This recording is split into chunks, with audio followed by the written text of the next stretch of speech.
4 दिन के बाद कहने लगी हजरत एक काम कहा था। फरमाने लगी अभी जेब में पैसे नहीं है, जरा आते हैं तो कुछ कर देता। 2-4 दिन के बाद फिर अर्ज करती हुजूर वो मैंने कुछ गुजारिश की थी।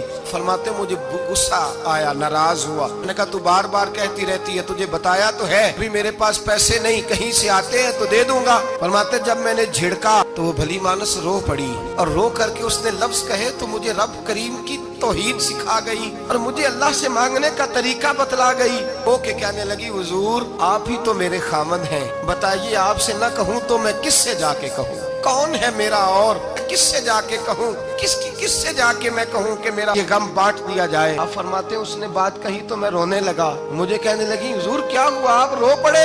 तो मैंने कहा समझ आ गई है, जब मैं भी कहूँगा ना मौला मैं बड़ा परेशान हूँ, मैं दुखी हूँ, तकलीफ में हूँ, आजमाइश में हूँ, मैं बीमार हूँ, ऐ अल्लाह औलाद की वजह से परेशान हूँ, अल्लाह मैं जवान बेटी के सबब से परेशान हूँ, ऐ अल्लाह फुला तकलीफ से परेशान हूँ, ऐ अल्लाह मीर ज़बाना मेरी गुर्बत का मजाक उड़ाता है, ऐ अल्लाह जायदादों वाले मुझ बेघर को सताते हैं, ऐ मौला जमाने की तेज धूप आ गई है, तू ही मेरा रब है, बता तुझे ना कहूँ तो किससे कहूँ? तेरी बारगाह में अर्ज ना करूँ तो किधर जाऊँ? तेरे हुजूर नाज ना आऊँ तो कहाँ जाऊँ? फरमाते हैं जब मैं यूं रो के दुआ करूंगा तो अर्श का मालिक यकीनन दरवाजे खोल के फरमाएगा मेरा बंदा जो मांगता है इसे फौरन अता फरमा दो, जो कहता है इसे दे दो। अल्लाह की बारगाह में झुकेगा तू अल्लाह के हुजूर, तौहीद का तुझे रिजल्ट ये मिलेगा कि जगह जगह झुकने से तू बच जाए। दूसरा फायदा तौहीद का ये होता है कि आलमगीर सोच पैदा होती है। आलमगीर तौहीद बारी ताला का माना ये है कि सारी कायनात को रब ने पैदा फरमाया है। नबी पाक ने फरमाया अल खल्क व यालुल्लाह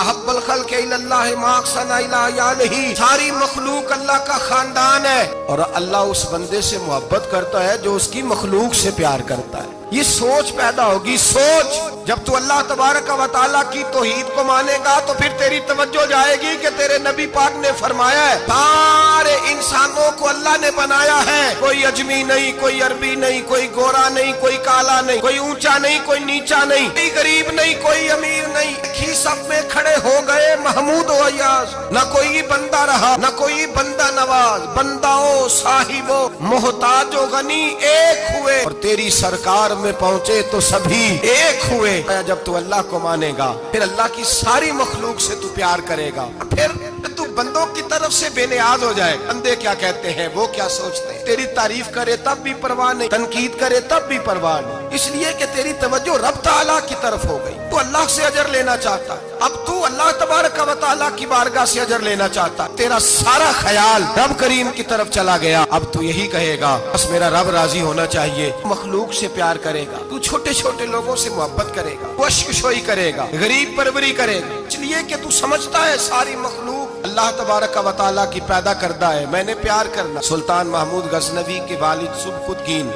वो कहते मैं बादशाह नहीं था, शिकार का शौकीन था, एक आम आदमी था। मैं जंगल में गया, एक बकरी का बच्चा मैंने उठाया, कहते हैं वो बकरी का बच्चा उठा करके मैं निकला और मैं शाम करीब थी, असर से थोड़ी देर पहले जंगल से मैंने बकरी का बच्चा शिकार किया और मैं उसको लेकर के निकला, अरबट घोड़ा दौड़ाया कि शाम से कबल जंगल से निकल जाऊं। सुबकुतगीन सुल्तान महमूद गजनवी के वालिद कहते हैं जब मैं दौड़ाते हुए घोड़ा बाहर आया जंगल से तो शाम हो गई थी, अंधेरा छा गया था। फरमाते मैं सस्ताने के लिए कि तेज दौड़ के आया, जरा आराम करने के लिए रुका, पलट कर जो देखा तो वो बकरी जिसका बच्चा उठाया था वो मेरे पीछे भागी आ रही है, कांपती है, कांपती है, सांस फूल गया। माँ है ना माँ, बच्चा उठाया तो बर्दाश्त नहीं कर सकी, दौड़ी आई। महमूद गजनवी के वालिद कहते पलट के देखा मैंने उसे, मुझे उस बकरी पे रहम आया।